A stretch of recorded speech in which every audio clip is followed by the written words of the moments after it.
हाँ जी बच्चों, तो आज हम देखते हैं भी MT11 का सॉल्यूशंस। तो फर्स्ट क्वेश्चन देखें भी, a body of mass Hanks from 3 springs each of a constant k. If mass is slightly displaced and released, the mass will oscillate with time period. तो यहाँ पे सबसे पहले हम k इक्विवेलेंट निकाल लेंगे। तो यहाँ पर हम देख सकते हैं ये वाला k, ये दोनों आपस में k कैसे पैरेलल में है। तो पैरेलल में है तो इनका k इक्विवेलेंट कितना हो जाएगा, इन दोनों का k इक्विवेलेंट हो जाएगा हमारे पास 2k। और ये k और ये 2k जो है ये आपस में कैसा है, सीरीज़ में है। और अगर ये सीरीज़ में है तो यहाँ पे k इक्विवेलेंट का फॉर्मूला क्या होगा, k1 k2, तो k into 2k upon k1 plus k2, तो 3k, तो कितना हो जाएगा भाई 2k/3। ठीक है, तो k इक्विवेलेंट आ गया भाई 2k/3, तो टाइम पीरियड क्या हो जाएगा 2π√m/k इक्विवेलेंट। k इक्विवेलेंट का वैल्यू 2k/3, तो आंसर आ जाएगा 2π√3m/2k। है ना। Next, a particle is performing SHM, the average velocity in one complete oscillation will be. एक कंप्लीट ऑसिलेशन की बात कर रहा है। अगर पूरा एक कंप्लीट ऑसिलेशन की बात करें तो पार्टिकल ने जहाँ से स्टार्ट किया वहीं पर आ जाएगा, तो नेट डिस्प्लेसमेंट क्या हो जाएगा, 0। एवरेज वेलोसिटी का फॉर्मूला होता है net displacement upon total time. Net displacement 0 है तो एवरेज वेलोसिटी भी क्या हो जाएगा, 0 हो जाएगा। तो आंसर क्या हो जाएगा भाई 0। Next, a particle starts SHM from mean position at t equal to 0. If its amplitude is a and time period is t, the distance traveled by the particle in the time interval 0 to 5t/4. 5t/4 को हम तोड़ लेते हैं, तो 5t/4 को मिल सकता हूँ, 5t/4 को मिल सकता हूँ t प्लस t/4। ठीक है, t का मतलब क्या हुआ, 1 ऑसिलेशन।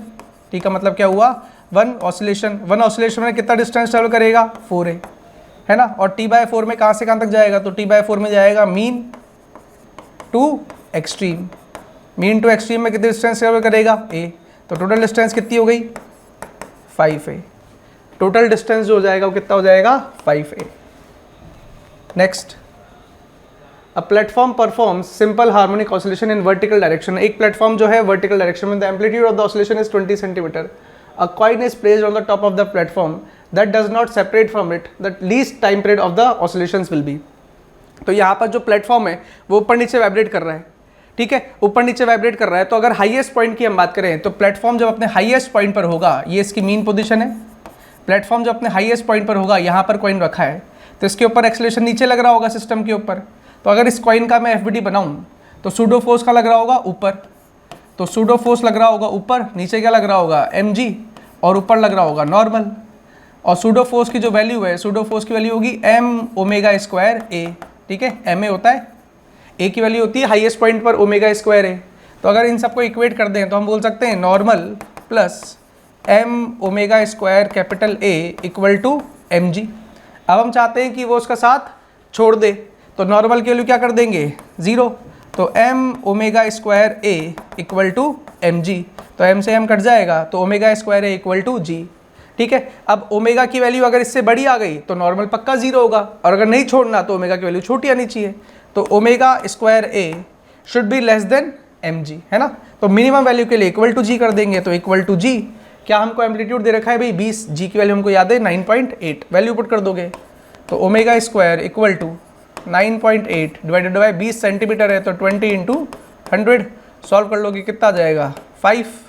सॉल्व कर लो तो ये कितना हो जाएगा भाई 40, हासिल का 4, तो ये हो जाएगा 49। तो आंसर आ जाएगा भाई ω² आ गया 49, तो ओमेगा कितना आ गया भाई 7। ω7 आ गया, तो पूछा क्या है, the least time period. Time period का फॉर्मूला 2π/ω, तो 2π/7। ठीक है, इसको हम लिख लेंगे 3.14, तो ये हमारे पास हो जाएगा 6.28 divided by 7।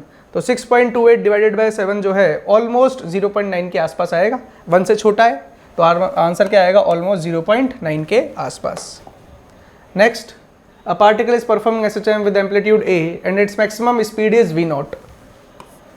Find out his speed when it's displacement from mean position is a/2। ठीक है, मैक्सिमम स्पीड v0 दे रखी है। मैक्सिमम स्पीड का फॉर्मूला a⍵, तो a⍵ की वैल्यू v0, फॉर्मूला लगा देंगे v² equal to ω² a² minus x², तो ω² a², x की वैल्यू a/2, तो a² बाय 4, वैल्यू पुट कर देंगे तो ओमेगा ये क्या बन जाएगा 3 omega square a square by 4।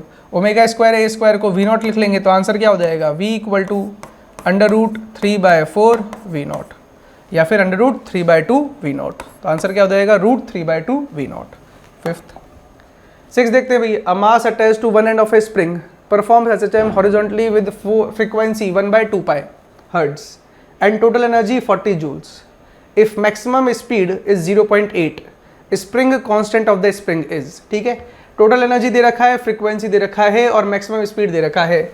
Maximum speed दे रखा है मतलब हमको दे दिया ए ओमेगा, तो ए ओमेगा की वैल्यू 0.8 और हमको पता है omega equal to 2 pi f होता है फ्रीक्वेंसी के बराबर। तो ए इंटू 2 पाई फ्रीक्वेंसी हमको क्या दे रखा है भाई 1/2 पाई इक्वल टू 0.8। तो एम्पलीट्यूड आ गया भाई 0.8। एक बार मेरे पास एम्पलीट्यूड आ गया, अब टोटल एनर्जी दे रखा है। टोटल एनर्जी का फॉर्मूला हाफ के ए का स्क्वायर, ए की वैल्यू 0.8 का होल स्क्वायर इक्वल टू इसकी वैल्यू दे रखी है 40। सॉल्व कर लेंगे तो के निकाल लेंगे, तो इसको के ये क्या बन जाएगा 0.64 इक्वल टू ये हो जाएगा 80। सॉल्व कर लो तो के की वैल्यू क्या हो जाएगी 80/64 इंटू 100। अब 8 से कट जाएगा भाई तो ऊपर आ जाएगा 10, नीचे आ जाएगा 8, फिर कट गया भाई 2 4 ये 25। तो आंसर क्या हो जाएगा भाई 50। तो आंसर क्या हो जाएगा सॉरी 28.64 आ जाएगा। ठीक है 500 आ रहा है, आंसर क्या आ रहा है भाई 500। ठीक है, एक ज़ीरो मैंने ज़्यादा काट दिया तो कुछ नहीं है। हाफ के 0.8 का स्क्वायर कितना दे रखा है 40, ए ओमेगा की वैल्यू 0.8 1/2 पाए, तो ए आ गया 0.8, हाफ के 0.8 का स्क्वायर इक्वल टू 40, के इंटू 0.64 ठीक है इक्वल टू 80। यही दे रखा है, वैल्यू पुट कर देंगे के की वैल्यू 80/0.64 सही है। 80/0.64 कर दो भाई तो ऊपर हो जाएगा 10, नीचे हो जाएगा 8 2 सॉरी यहाँ पे आ जाएगा 5, थोड़ी सी गलती हो गई, यहाँ पे क्या आ जाएगा 5। ठीक है, थोड़ी सी गलती हो गई, यहाँ पे क्या आ जाएगा 5, ये क्या आ गया 8 कट जाएगा, फिर ये 4 से कट जाएगा 25, तो ये आ जाएगा 125। आंसर क्या आ जाएगा 125 न्यूटन पर metre. Next, a 2.5 kg block is attached to a spring of a spring constant 250. It slides without friction over a horizontal surface. It is displaced from equilibrium position by 20 cm and released. Calculate the maximum speed of oscillation. तो maximum speed of oscillation वापस वही maximum velocity का formula a omega.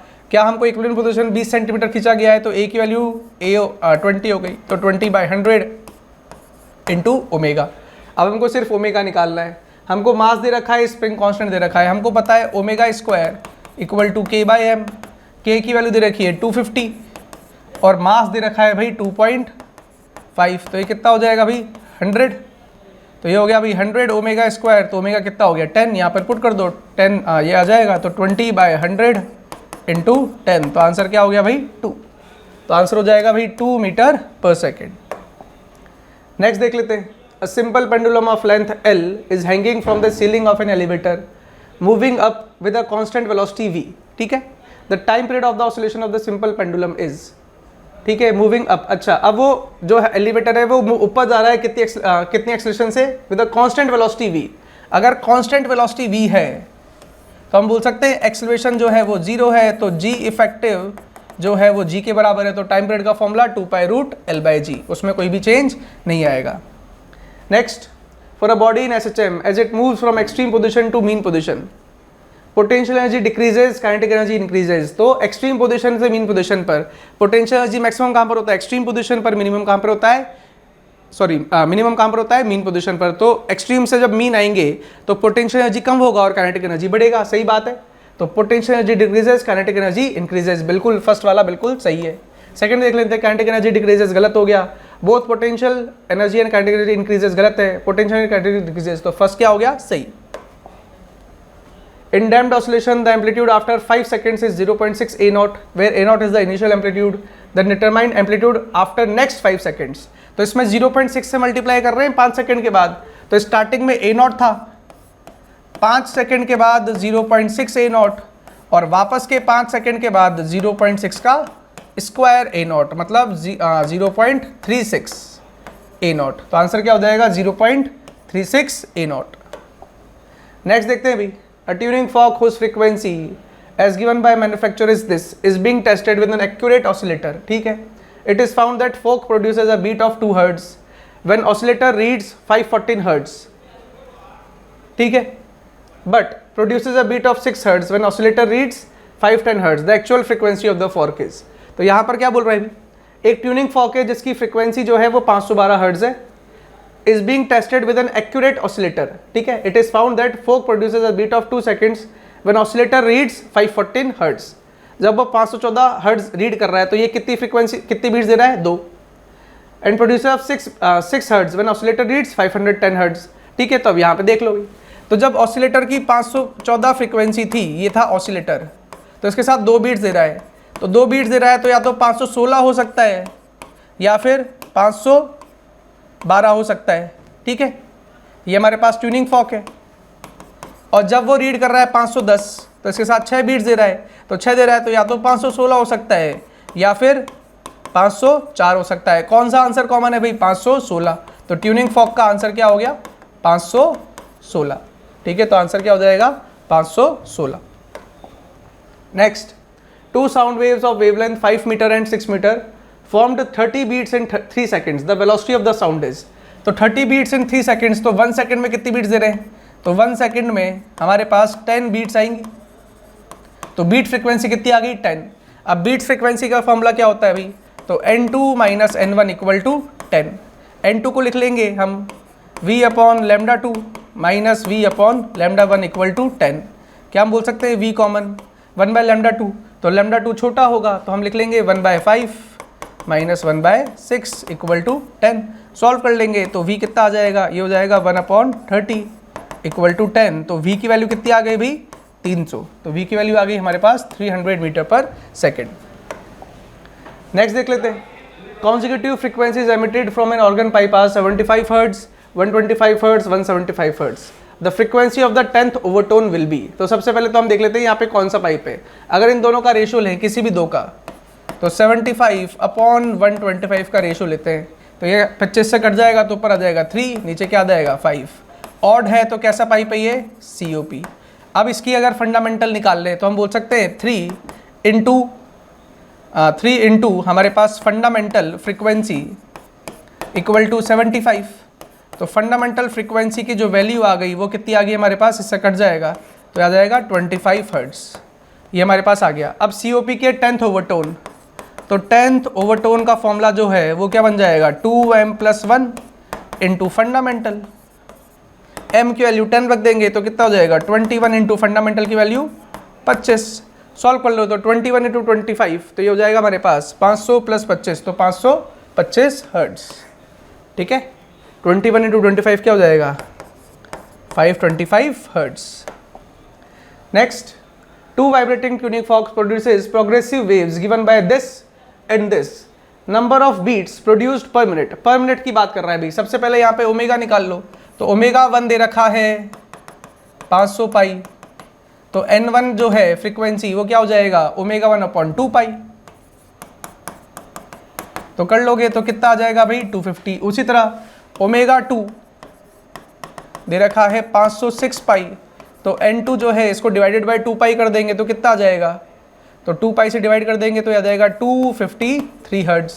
तो delta n जो आ गया n2 minus n1 वो कितना आ गया, 3 बीट्स पर सेकेंड। तो 1 मिनट में कितने बीट्स आएंगी, तो आ जाएगा 3 × 60, तो कितना हो जाएगा 180 बीट्स पर मिनट। तो आंसर क्या हो जाएगा, 180 बीट्स पर मिनट। नेक्स्ट देखते हैं भाई, a wave in a string has an amplitude of this।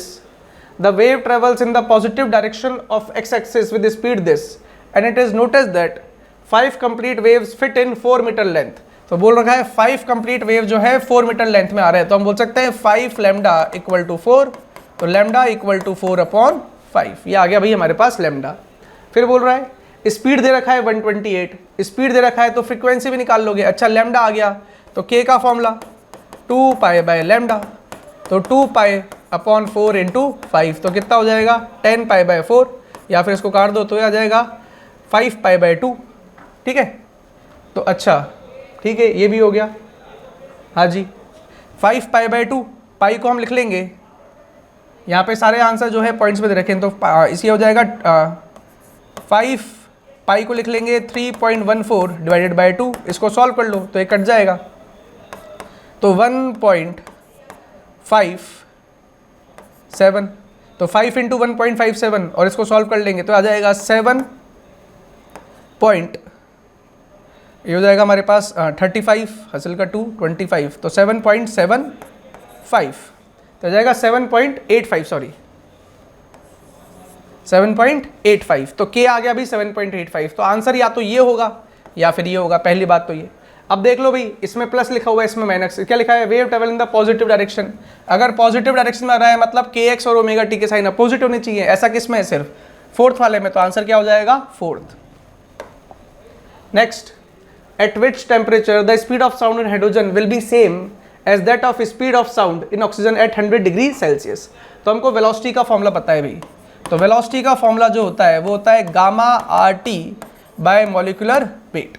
अब हम चाहते हैं कि velocity of sound in hydrogen equal to velocity of sound in oxygen हो, है ना, तो दोनों के आर आर तो वैसे ही कट जाएंगे। अब बात लिख लेते हैं भाई, तो गामा हाइड्रोजन के लिए गामा की वैल्यू, क्योंकि ये हमारे पास, अच्छा गामा भी कट जाएगा हाइड्रोजन और ऑक्सीजन का, क्योंकि गामा भी क्या है सेम, तो gamma r t molecular weight लिखते हैं भाई, तो हाइड्रोजन का molecular weight 2 equal to gamma r, ये हो गया H2 का टेम्परेचर और ये हो गया ऑक्सीजन का टेम्परेचर, और इसका मॉलिक्यूलर वेट लिख लेंगे 32, गामा आर से गामा आर कट जाएगा। ठीक है, अब ऑक्सीजन है 100 डिग्री सेल्सियस, ऑक्सीजन का टेम्परेचर दे रखा है 100 डिग्री सेल्सियस, तो कितना हो जाएगा ये हमारे पास 373 केल्विन, यहाँ पर पुट कर दो, दोनों तरफ स्क्वायर कर लेंगे, तो T of H2 by 2 equal to 373 divided by 32, cut जाएगा, ये कितना हो जाएगा 16, तो 373 डिवाइडेड बाय 16, 373 डिवाइडेड बाय 16, इसकी वैल्यू जो है ये आ गया हमारे पास केल्विन में, ये हमारे पास आंसर किस में आ गया केल्विन में, तो सेल्सियस में कन्वर्ट कर लेंगे, तो T ऑफ H2 जो है वो आ गया 373 डिवाइडेड बाय 16। अब इसको अगर सॉल्व कर ले तो 373 अपॉन 16 जो है, अगर इसको सॉल्व कर लेते हैं, चलो तो किससे कट रहा है 5 से काट के देख लेते हैं जी, तो ये आ जाएगा 16, तो ये आ जाएगा हमारे पास 2 32 कट जाएगा तो कितना बचेगा 5 53 आ गया, 53 16 के टेबल में अगर देखें तो जो है वो 3 से बड़ा आएगा। ठीक है, तो 23 48 कट जाएगा, 53 माइनस 48 5 बचेगा, वापस 23.3 के आसपास आ रहा है, तो 23.3 केल्विन, तो 23.3 केल्विन माइनस 273 कर देंगे डिग्री सेल्सियस में, तो ये कितना आ जाएगा हमारे पास 23.3 कर देंगे तो ये आ जाएगा 2 ये होता रहना चाहिए 250, तो 249 माइनस में 249 के आसपास डिग्री सेल्सियस आएगा, तो माइनस 249.7 डिग्री सेल्सियस 16th का। Next, 2 identical stringed instruments have a frequency 100 Hz. If the tension in one of them is increased by 4%, then they are sounded together. The number of beats produced in 1 second is.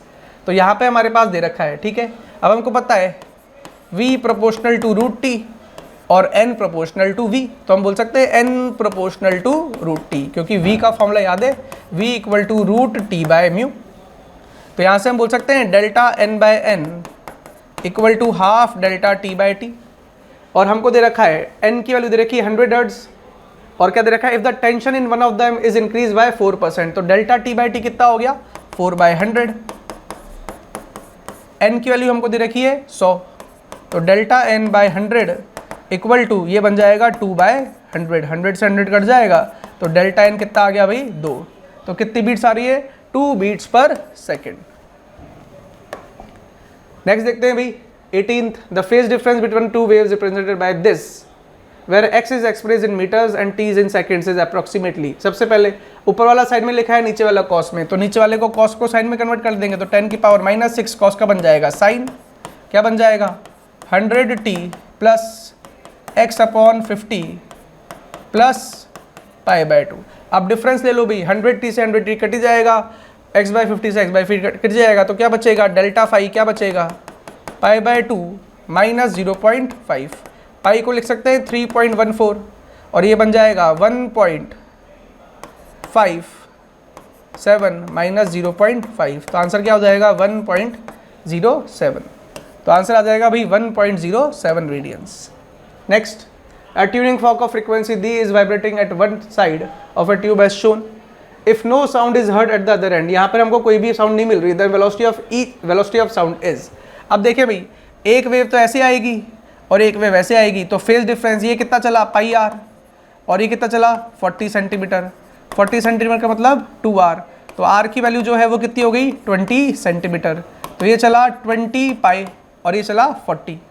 दोनों का difference ले लेंगे तो delta x जो है वो आ जाएगा 20 pi minus 40, 20 common ले लेंगे तो क्या आ जाएगा पाई माइनस 2। अब डेल्टा x जो है वो, क्योंकि यहाँ पर हमारे पास कोई भी साउंड सुनाई नहीं दे रही है, तो डेल्टा x जो है वो किसके बराबर होगा, डेल्टा x जो है हमारे पास डिस्ट्रक्टिव इंटरफेरेंस के बराबर है।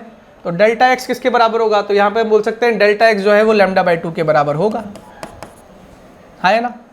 डेल्टा x अगर λ/2 के बराबर है, इसको सॉल्व कर लेते हैं, हो जाएगा 3.14 माइनस 2, तो 1.14, तो 20 इंटू 1.14 इंटू 2, तो ये हो जाएगा 2.28, तो 2.28 इंटू 20, ये आ गया अभी लैम्डा सेंटीमीटर में, तो मीटर में कन्वर्ट कर लेंगे, तो 2.28 इंटू 20 डिवाइडेड बाय 100, ये आ गया अभी लैम्डा।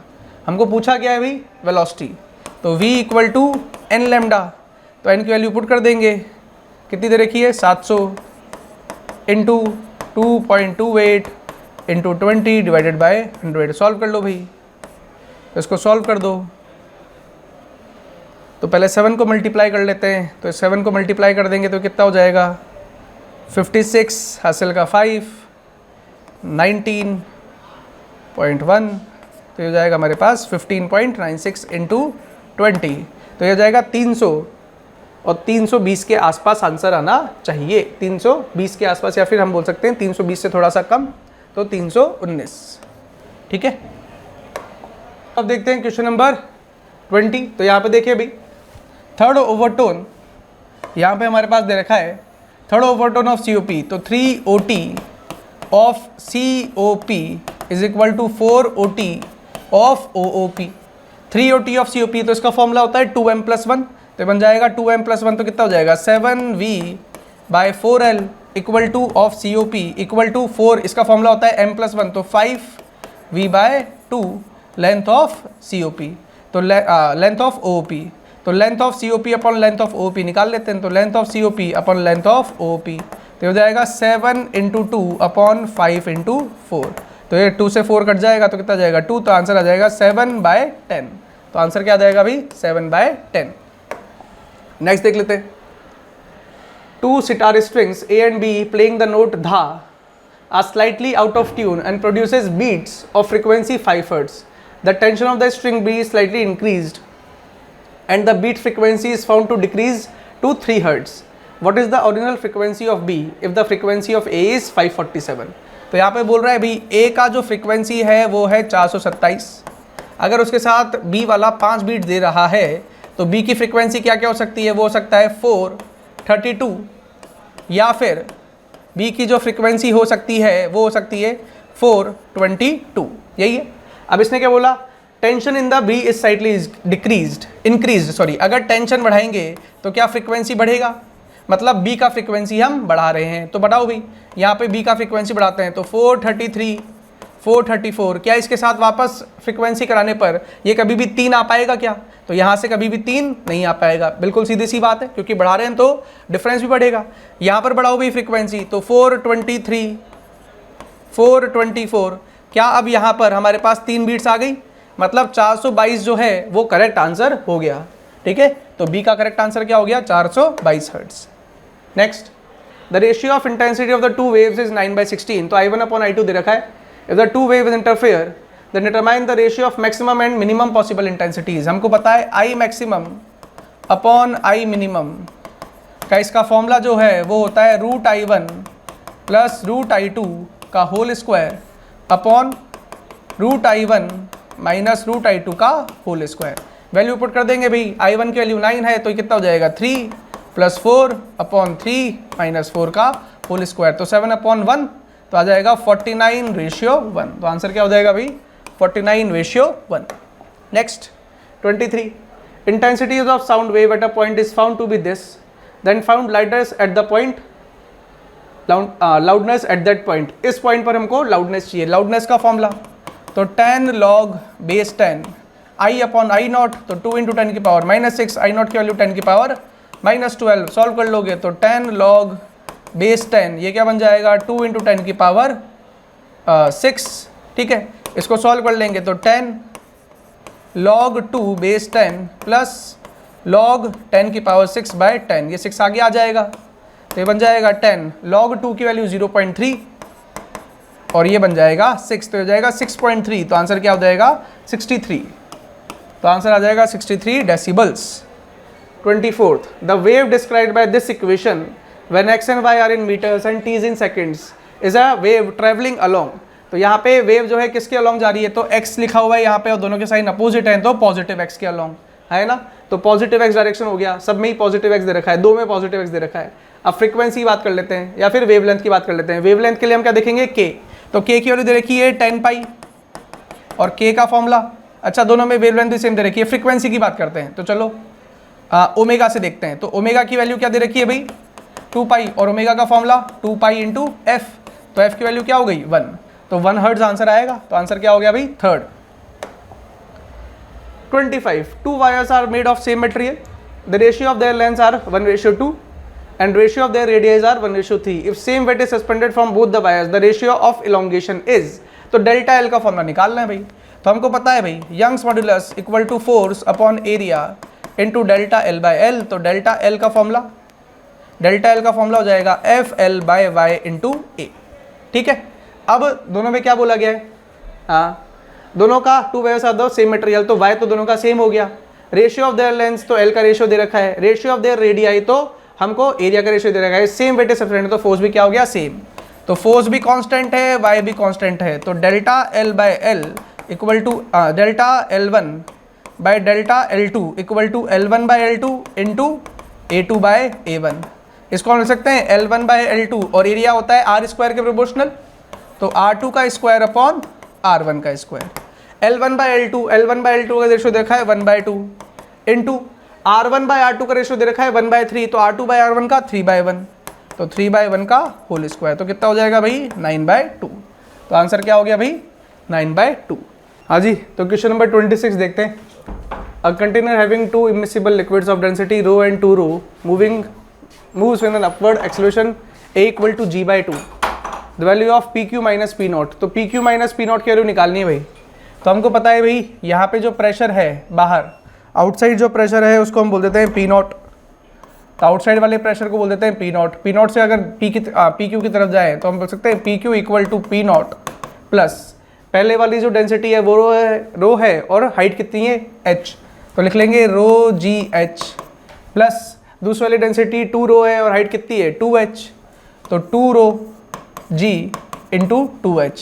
तो यहाँ से PQ माइनस P नॉट जो है वो आ जाएगा हमारे पास, ये आ जाएगा 4, तो देगा 5ρgh है ना.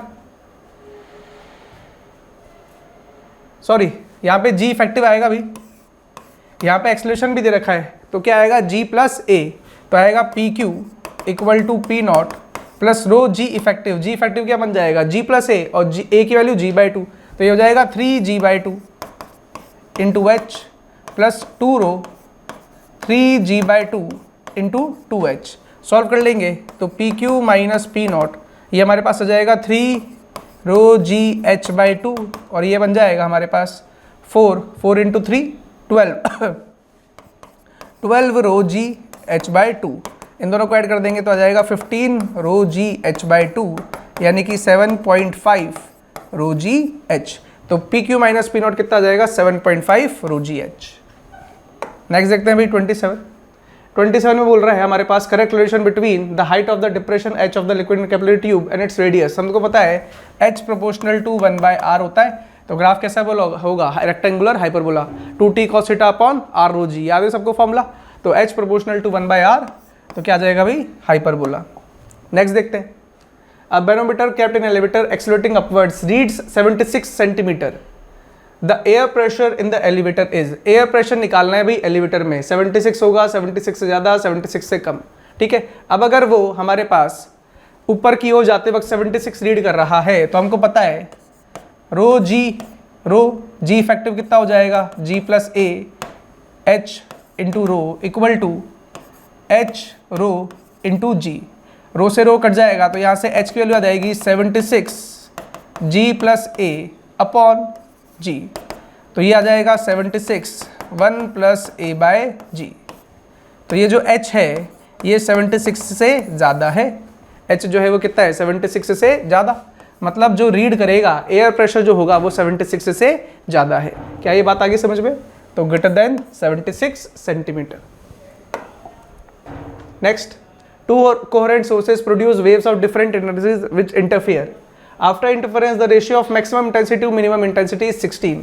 तो I maximum upon I minimum की वैल्यू दे रखी है 16:1। अब हमको निकालना है इंटेंसिटी ऑफ वेव्स, तो I1 अपॉन I2 का रेशियो निकालना है। फॉर्मूला है भाई हमारे पास root I maximum plus root I minimum upon root I maximum minus root I minimum का होल स्क्वायर, ठीक है।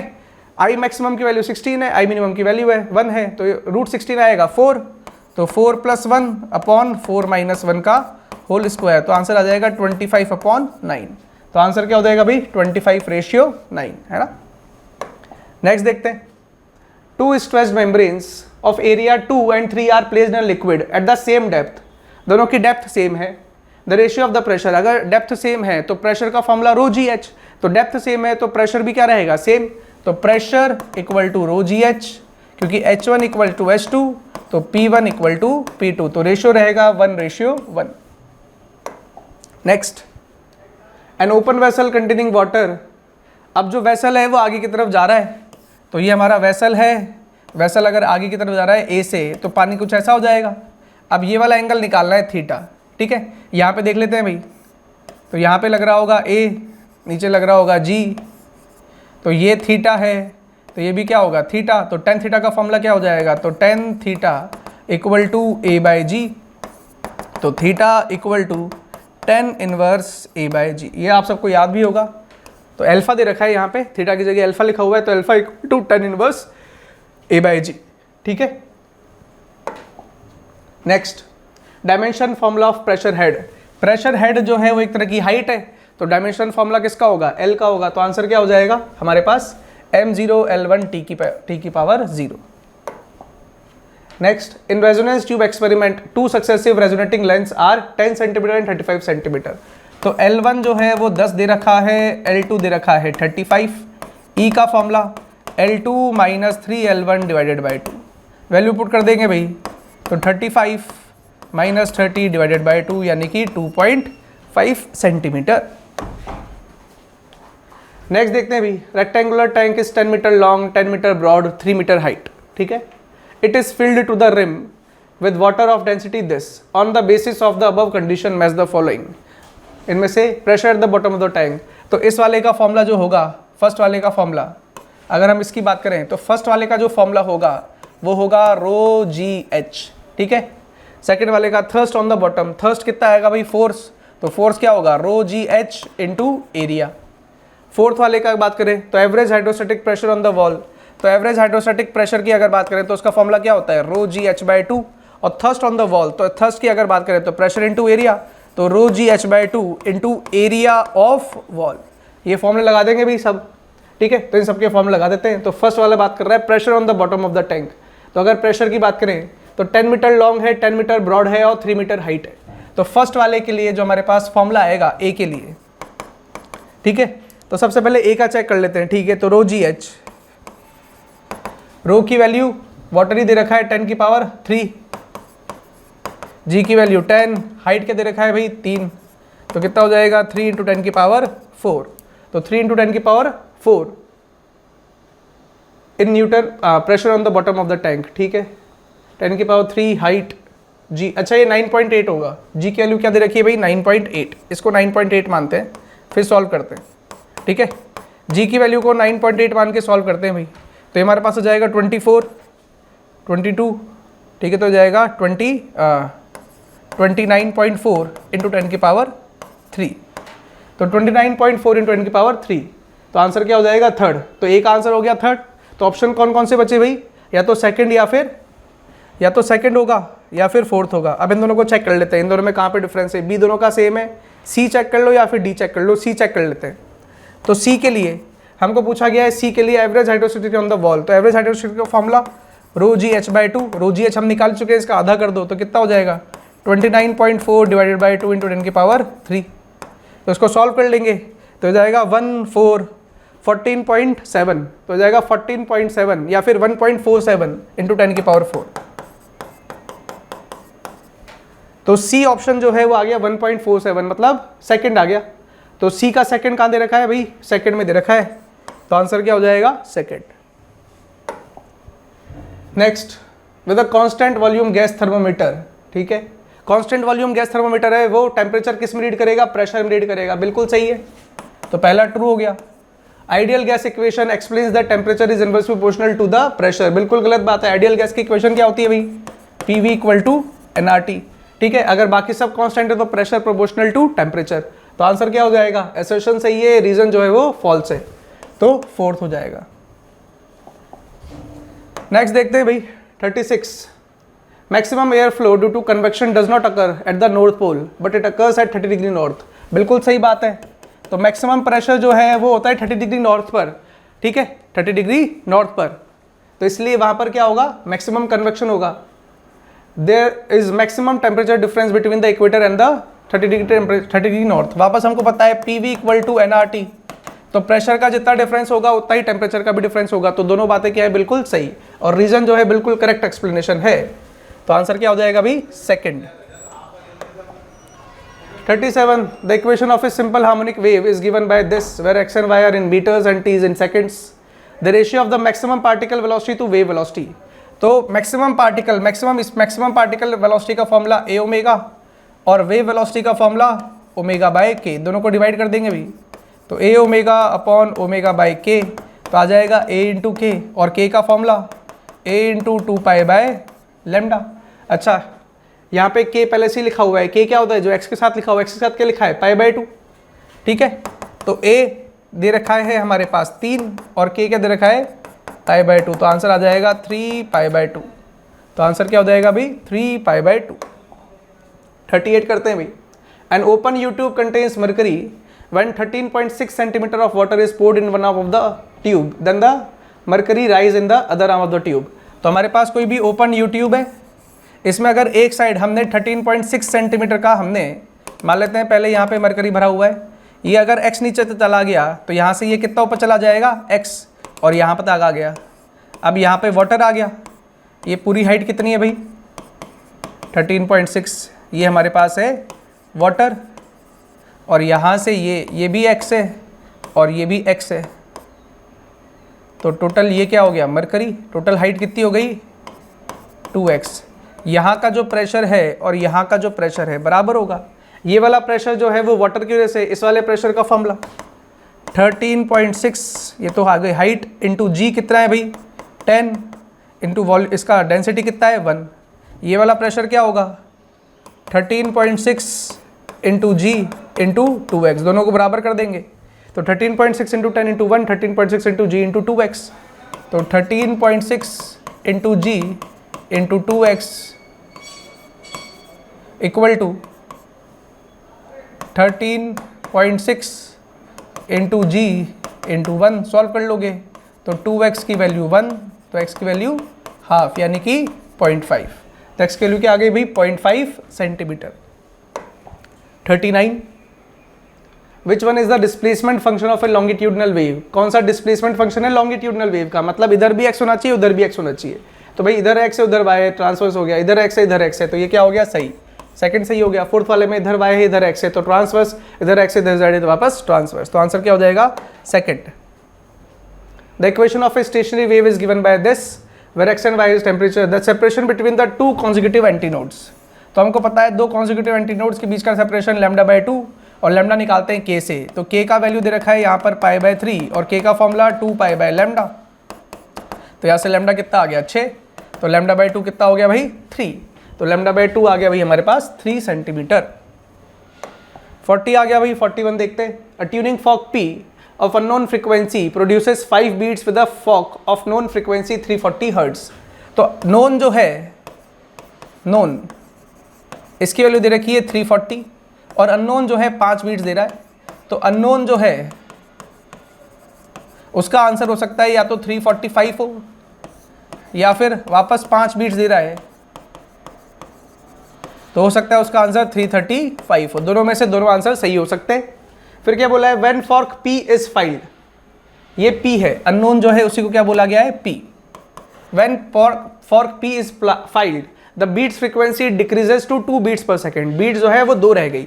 अब इसको फाइल करो भाई, फाइल करेंगे तो फ्रीक्वेंसी बढ़ेगी 346 347, क्या ये कभी 2 पे दे पाएगा, क्या यहाँ से कभी 2 आ ही नहीं पाएगा, 2 आ ही नहीं सकता, तो ये आंसर नहीं हो सकता। इसको तो करो भाई फाइल, तो 336 337 338 जैसे ही आएगा कितनी बीट से देगा 2, तो आंसर क्या हो जाएगा 335, तो आंसर हो जाएगा 335 hertz. Next, a volume contraction of a solid cube 10 centimetre on an edge when subjected to hydraulic pressure this. Volume contraction निकालना है डेल्टा वी, तो यहाँ पे सबसे पहले v निकाल लेंगे, तो v हो जाएगा 10 का क्यूब इंटू 10 की पावर -6, ठीक है, तो हो जाएगा 10 की पावर -3। अब लगा देंगे formula bulk modulus equal to delta P upon delta V by V, तो यहाँ से डेल्टा वी का फॉर्मूला क्या बन जाएगा delta P by B into V. Delta P की वैल्यू दे रखी है हमारे पास 7 इंटू 10 की पावर 6, बी की वैल्यू दे रखी है 140 इंटू 10 की पावर 9 और v दे रखा है 10 की पावर -3। सॉल्व कर लेंगे तो ये आ जाएगा भाई 20, ये ऊपर चला जाएगा तो हो जाएगा 5.5 या फिर 5 इंटू 10 की पावर -2,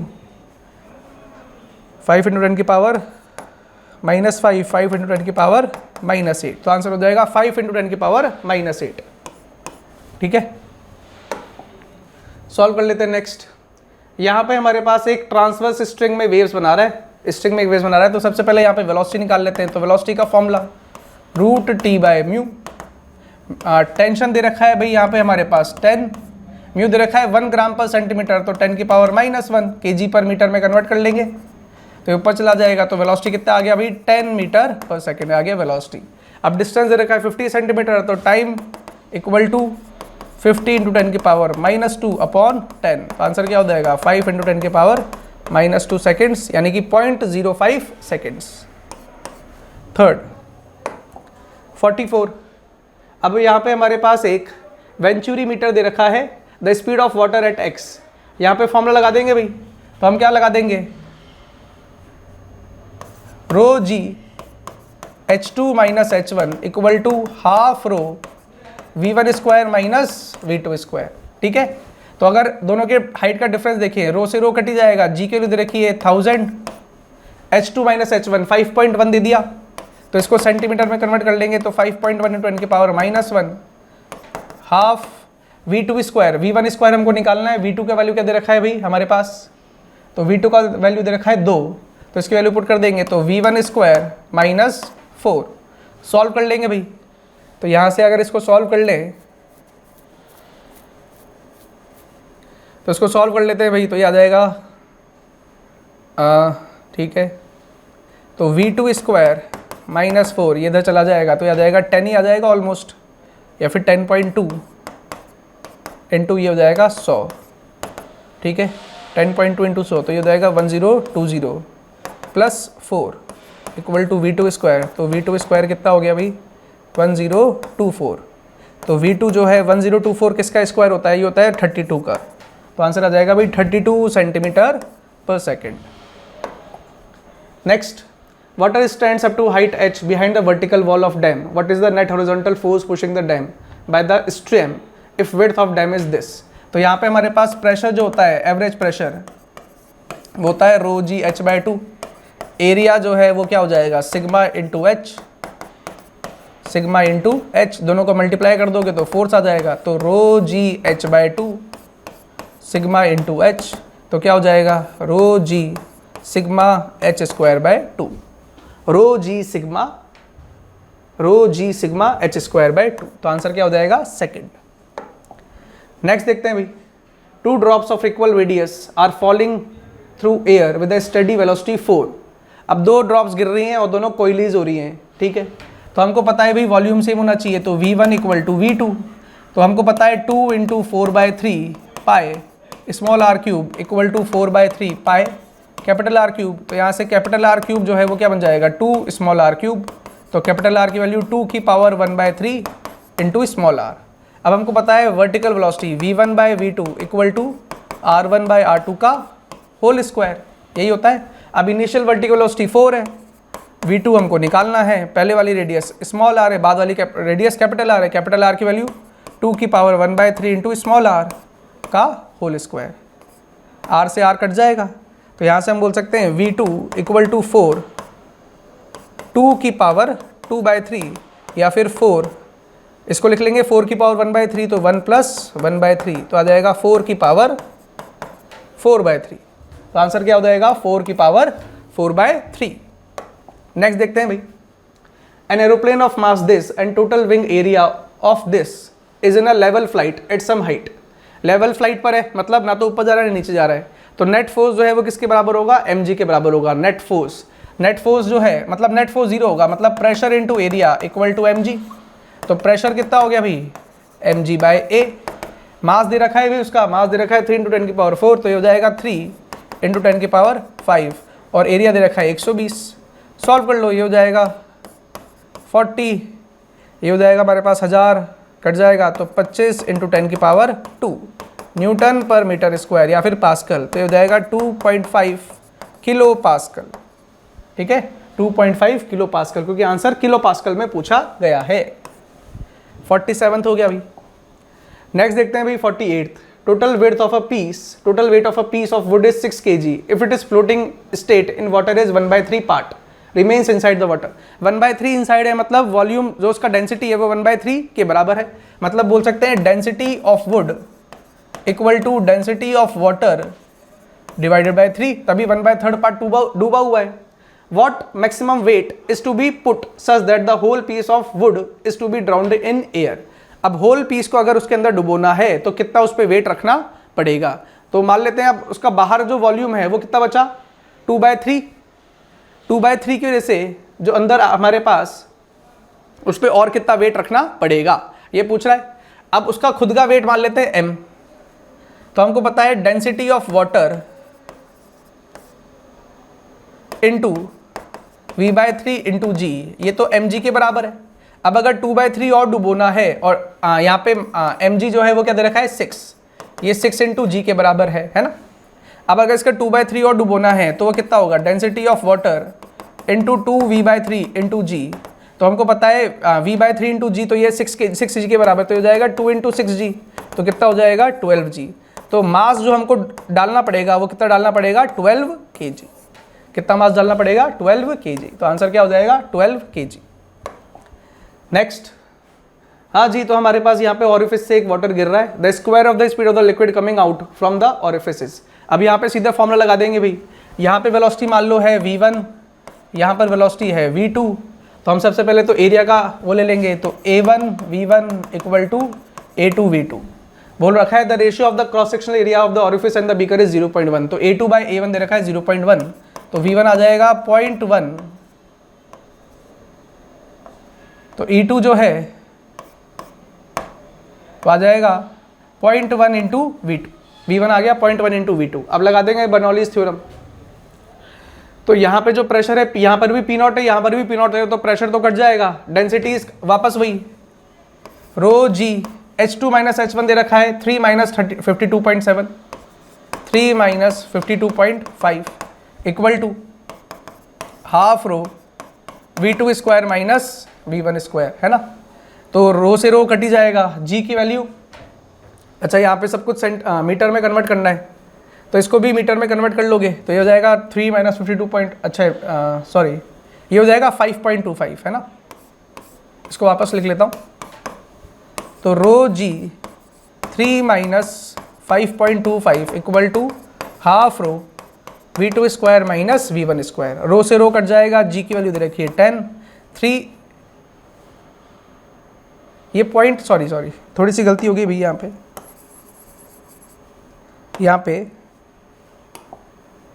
0.525 लिखना पड़ेगा, तो 3 माइनस 0.525, तो अगर बात करें तो इधर 2.5 और 2.475 इक्वल टू हाफ, रो से रो कटी जाएगा, तो V2 square minus V1 square की जगह लिख लेंगे 0.1 V2 स्क्वायर, तो हो जाएगा V2 स्क्वायर बाय 100। इसको सॉल्व कर लेंगे तो यहाँ से V2 स्क्वायर की वैल्यू आ गई, 2 इधर चला जाएगा तो 22.475 अपॉन ये बन जाएगा हमारे पास 99/100, तो 100 ऊपर मल्टीप्लाई हो जाएगा और नीचे क्या आ जाएगा 99। ये हमारे पास सीधे सीधे फॉर्मूला बन गया, तो 20 × 2.475 × 100 डिवाइडेड बाय 99। अब इसको सॉल्व कर लो, तो ये आंसर जो है वो इसको 2.5 मान लूँ, तो 2.5 × 20 जो है, तो 2 × 20 40, तो ये 50 के आसपास आता, तो आंसर जो है वो 50 से थोड़ा सा बड़ा आएगा, 50 से थोड़ा सा बड़ा आएगा, तो आंसर 50 से थोड़ा सा बड़ा आएगा, 50.5 के आसपास आंसर आ जाएगा, ठीक है। तो आंसर क्या आ जाएगा 50.5 के आसपास आंसर आ जाएगा। नेक्स्ट देखते हैं भाई, last, a U shaped wire is dipped in a soft solution and removed, a thin soap film formed between the wire and the light slider supports a weight, तो ये इतना सपोर्ट कर रहा है वेट, तो वहाँ पे सरफेस टेंशन के लिए सपोर्ट कर रहा होगा, सरफेस टेंशन जो है वो दोनों तरफ लग रहा होगा, तो हम लिख सकते हैं T × 2L इक्वल टू 1.5 × 10⁻⁻², और यहाँ पे लेंथ ऑफ द स्लाइडर दे रखा है 30, तो ये कितना हो गया 60, तो 3 × 60 डिवाइडेड बाय 100 इक्वल टू 1.5 × 10⁻⁻², इधर चला जाएगा कट जाएगा, तो T जो है वो कितना आ जाएगा, T आ जाएगा 1.5 डिवाइडेड बाय 60, ठीक है। इसको हटा देंगे तो आ जाएगा 600, काट दो भाई, तो ऊपर क्या हो जाएगा हमारे पास 5/2 × 10⁻⁻², यानी कि 2.5 × 10⁻⁻² न्यूटन पर मीटर, तो 2.5 × 10⁻⁻² न्यूटन पर मीटर। तो ये था भाई हमारे पास MT11 के 50 क्वेश्चंस। Thank you.